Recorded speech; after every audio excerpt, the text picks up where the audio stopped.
Good morning बच्चों। Future zone class के इस प्लेटफॉर्म से आप सबों का स्वागत है।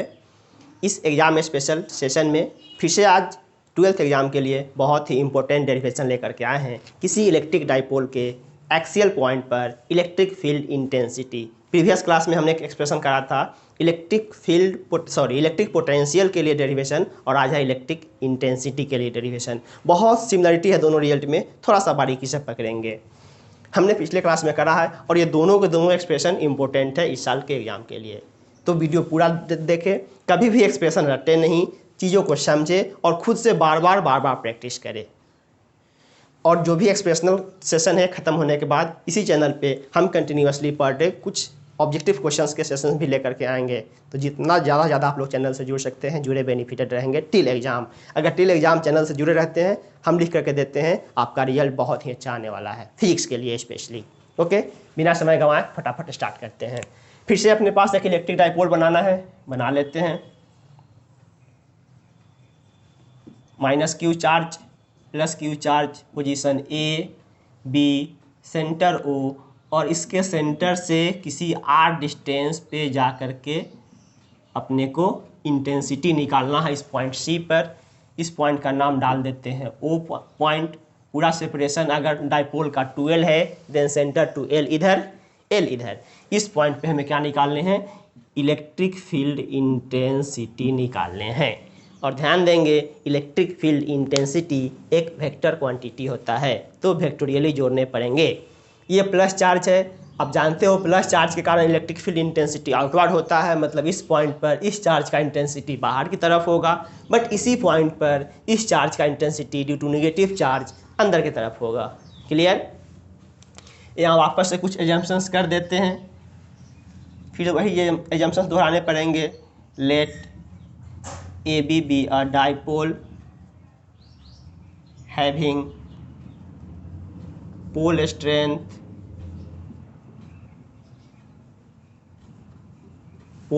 कितने का है? Q, एंड सेपरेशन कितने का है? 2L का। कभी भी कंस्ट्रक्शन या प्रूफ करने का प्रोसेस मेरा या किसी बुक का मत फॉलो करें, चीज़ों को समझे, मैथमेटिकली कंस्ट्रक्शन खुद से करें, अपने भाषा में टूटा फूटा भाषा है, कोई दिक्कत नहीं, और मैथमेटिक्स भी अपने हिसाब से करें, देन आप बेटर कर पाओगे। एक्सप्रेशन रटने की बिल्कुल भी ज़रूरत नहीं है। अब यहाँ से देखिए, फिर से एक और एजम्पशन कर लीजिए। Let O be the centre of dipole,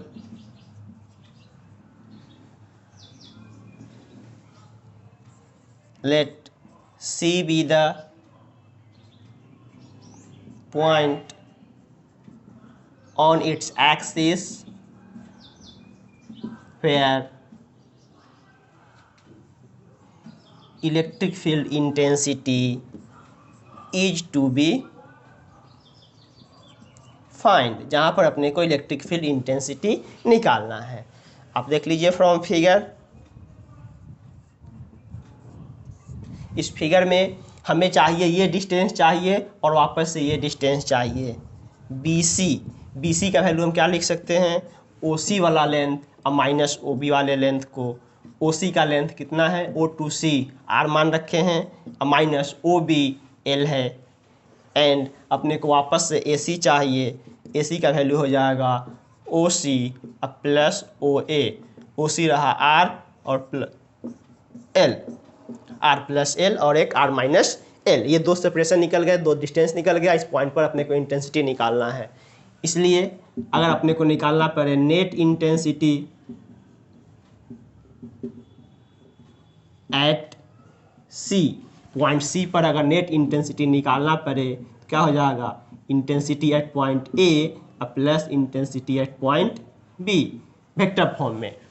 क्योंकि इंटेंसिटी एक वेक्टर क्वांटिटी है, बट क्योंकि ये एक्सियल लाइन पे आप जा रहे हो, ये वेक्टर रेडियली आउटवर्ड और ये वेक्टर रेडियली इनवर्ड, मतलब दोनों वेक्टर एक्स डायरेक्शन का ही है, तो एंगल का कोई सेंस आएगा नहीं। E एट A क्या लिख सकते हैं? 1/4 pi epsilon not. A point पर कितना चार्ज है? -Q, या फिर केवल मैग्नीट्यूड लेते हैं तो डाल दो -Q/AC।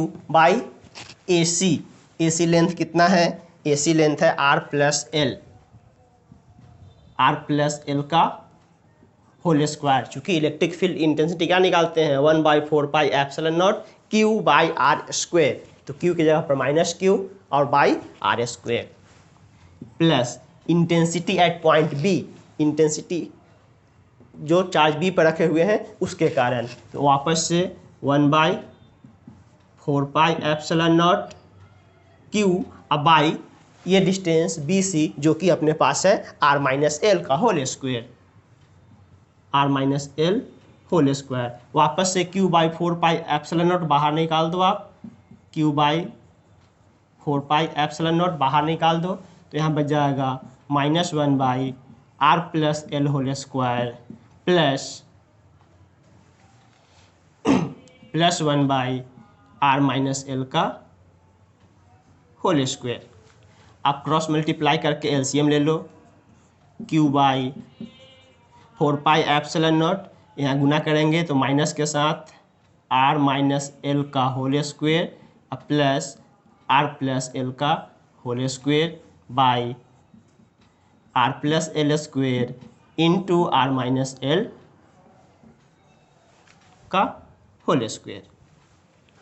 A माइनस बी के होल स्क्वायर पे इसको तोड़ दीजिए और A प्लस बी के होल स्क्वायर पे इसको तोड़ दीजिए। Q/4πε0 तोड़िए तो माइनस के साथ गुना कीजिए, A² प्लस B², तो वैल्यू क्या हो जाएगा -R² minus L² plus 2RL। ठीक है, और इसको तोड़िए चूँकि बाहर माइनस लगा हुआ है, फिर A प्लस बी के होल स्क्वायर, तो R² plus L² plus 2RL divided by R plus L whole square into R-L whole square, R² minus R² plus L² minus L² plus cancel out, 2RL plus 2RL 4RL, तो Q into 4RL divided by 4πε0 into R plus L का square into R-L का whole square. Q into 12 को आप एक जगह कर दो, Q into 12 को एक जगह कर दो और 2R को बाहर कर दो, तो 4RL हो गया डिवाइडेड बाई 4πε0। वापस से यही एजम्पशन,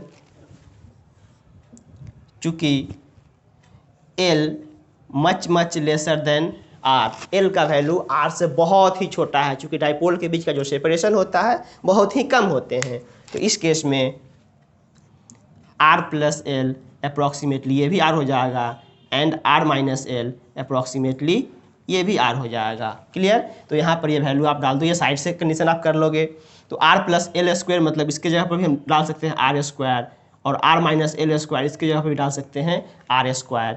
एक R से एक R कैंसिल कर दो, Q इंटू 12 क्या बन गए, electric dipole moment P, value कितना हो गया 1/4πε0 Q इंटू 12 बन गए P इंटू 2 इंटू यहाँ पर 2 और divided by R² into R ये निकल गए electric field intensity due to electric dipole on its axial position 1/4πε0 2p/RQ, where P is electric dipole moment whose value is P equals to Q into 12 called electric dipole moment, electric dipole moment। Is it clear? पूरा expression यही रहा। वापस से mathematics क्या करने हैं, हमें ये separation L and L centre to R distance जानने हैं, ये एक्सप्रेशन निकालने R-L R plus L, electric field हो या पोटेंशियल हो दोनों के लिए सेम एक्सप्रेशन है, यहाँ होल स्क्वायर हो जाते हैं और पोटेंशियल के लिए सिंपल लिनियर इक्वेशन होता है Q/R। इसको हमने सॉल्व करा और लास्ट में ये अप्रॉक्सीमेशन आप लगाना ना भूलें, L much lesser than R, that's why R plus L approximately equals R और R-L also approximately equals to R, and then finally expression is that E equals to 1/4πε0 into 2p/RQ। इसको भी आप चाहो तो जनरल जो expression निकल के आता था किसी डाइपोल के कारण R और थीटा वाले ओरिएंटेशन पर अपने पास जनरल इंटेंसिटी क्या निकलते थे 1/4πε0 P into 1 plus 3 cos square theta by R Q, यही एक्सप्रेशंस निकलते हैं जनरल। इसके सेंटर से आर डिस्टेंस थीटा एंगल पे, तो थीटा अगर हम आ गए एक्सिस पे तो कितना हो गया 0, cos 0 1, 3 + 1 4, स्क्वायर रूट बाहर निकल के हो जाएगा 2, इस पूरे जब कितना हो जाएगा 2, तो 1/4 pi epsilon 2p by R Q, same result. तो जब भी हमें पूछे इलेक्ट्रिक डाइपोल पर पोटेंशियल या इंटेंसिटी, प्रोसीजर एकदम सिंपल सा है। और ये दोनों के दोनों एक्सप्रेशंस जो पिछले क्लास में पोटेंशियल के लिए करे थे और आज इंटेंसिटी के लिए बहुत ही ज़्यादा इम्पोर्टेंट है। तो इसी तरीके से रेगुलर बेसिस पर आप लोगों को पर डे कुछ ना कुछ यहाँ से मिलना स्टार्ट हो जाएगा टिल एग्ज़ाम। ईमानदारी से मेहनत करें, जो कुछ भी डाउट हो, न्यूमेरिकल सेशन हो या जहाँ से जो कुछ भी डाउट हो रहा है तुरंत कमेंट करेंगे, यूट्यूब के माध्यम से आपको वापस से वो चीज़ें मिल जाएंगी। अगर चीज़ें अच्छी लगे तो अपने फ्रेंड सर्कल में इसको स्प्रेड करें ताकि हर एक बच्चा बेनिफिटेड हो पाए। ओके, बाय, जय हिंद।